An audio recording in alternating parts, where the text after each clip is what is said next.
Mais l'altruisme de l'homme ou de la femme, que certains peuvent appeler la générosité, peut-il aller jusqu'à donner ce type de cellules, jusqu'à ignorer de qui on sera père ou mère? Et quand on parle du choix de la mère porteuse ou de la mère génétique, et qu'on parle déjà de filiation virtuelle, c'est pas du tout une vue de l'esprit, puisqu'il existe déjà des sites internet aux États-Unis ou en Ukraine ou dans d'autres pays où on peut choisir la mère, le père, le donneur de sperme, la donneuse d'ovocytes et la mère porteuse.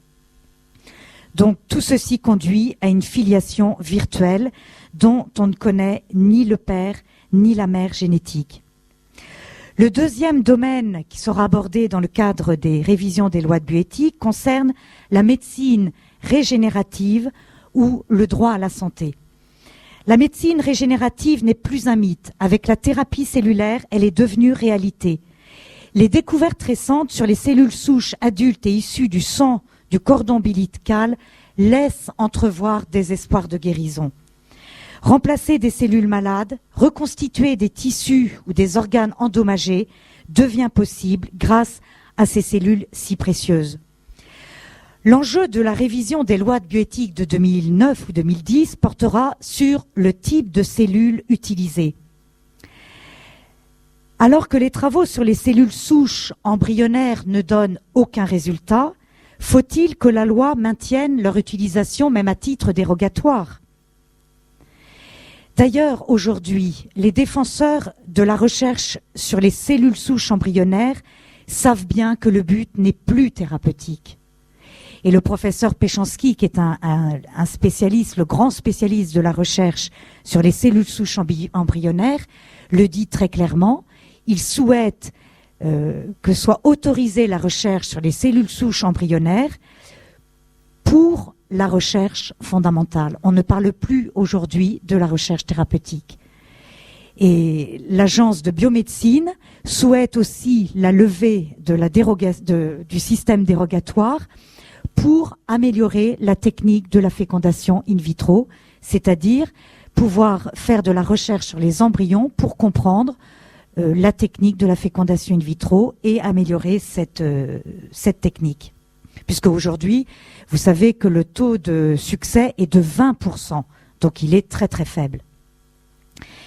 On peut se demander, alors que les crédits de recherche sont très limités et que la demande des patients et de leurs familles est toujours aussi pressante, pourquoi suivre une voie qui conduit à une impasse et à l'utilisation des êtres humains comme des matériaux?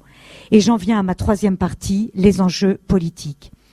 Si la politique est la recherche du bien commun, c'est-à-dire rendre possible par la loi tout ce qui garantit le respect de la dignité de l'être humain et de ses droits, alors elle engage le législateur et l'État. J'ai malheureusement pas le temps d'approfondir ce point-là, mais je voudrais quand même vous dire quelques mots sur les droits de l'homme. Que sont devenus des droits de l'homme? Je vous ai parlé du droit à la santé, du droit à l'enfant. Ces revendications nous éclairent un peu plus sur l'évolution de notre conception des droits de l'homme. Tout être humain participe à la même humanité. C'est la nature unique de l'homme, ce caractère mystérieusement irréductible de la personne humaine qui fonde sa dignité.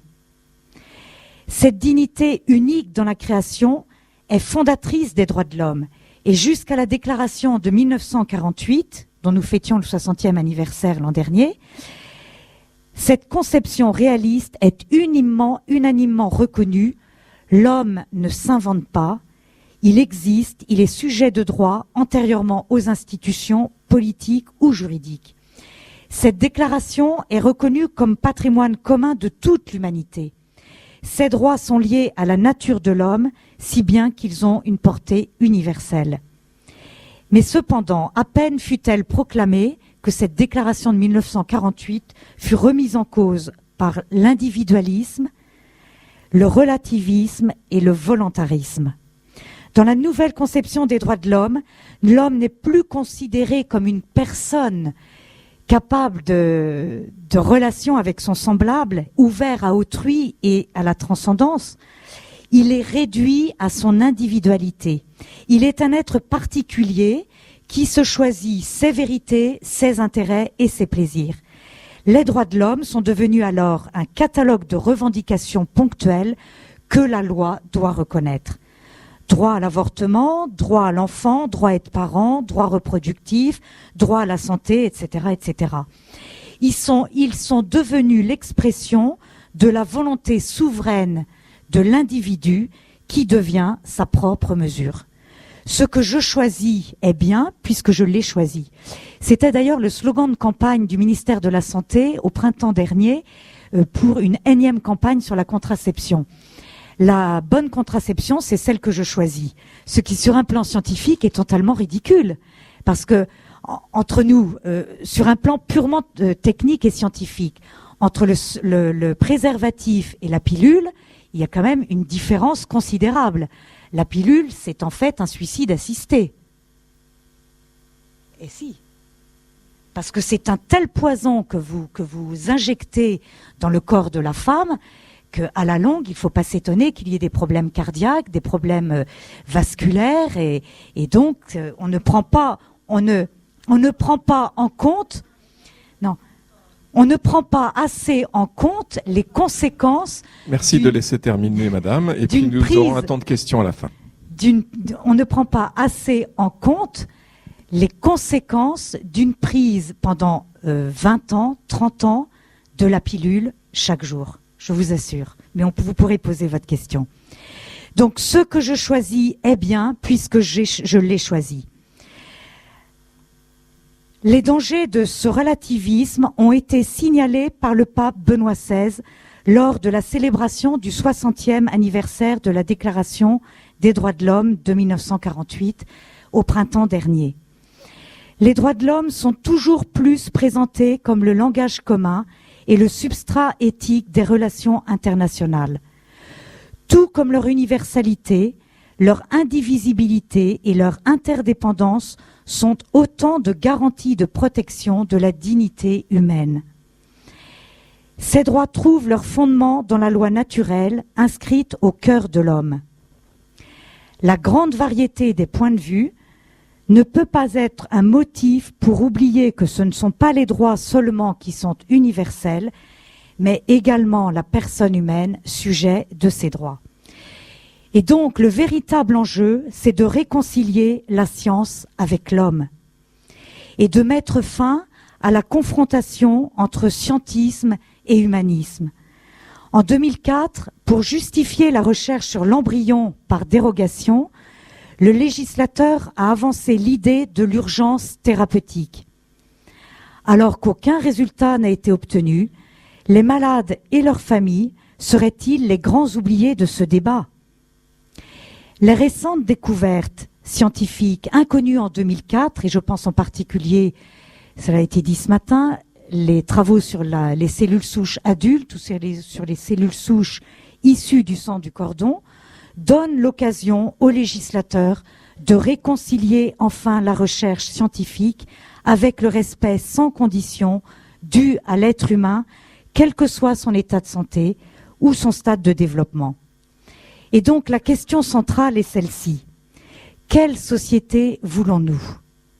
Une société de tri ou une société de la diversité, où chacun est accueilli pour ce qu'il est, et non par rapport au désir ou au schéma de l'adulte. Une société de la compassion qui accueille la souffrance du malade, l'enfant handicapé ou le couple stérile, ou une société de la soustraction qui élimine celui qui n'entre pas dans la norme. Si l'Église suit avec tant d'attention ces questions bioéthiques, c'est qu'elle est l'une des rares instances à avoir encore quelque chose à dire sur l'homme dans toute son intégralité, au point de rappeler sans cesse que toute transgression est incompatible avec le respect de sa dignité et de ses droits, et par voie de conséquence que ces questions ne sont pas négociables. Ce sont les grands enjeux de ces débats bioéthiques est l'occasion de rappeler les principes fondateurs de notre civilisation. Le président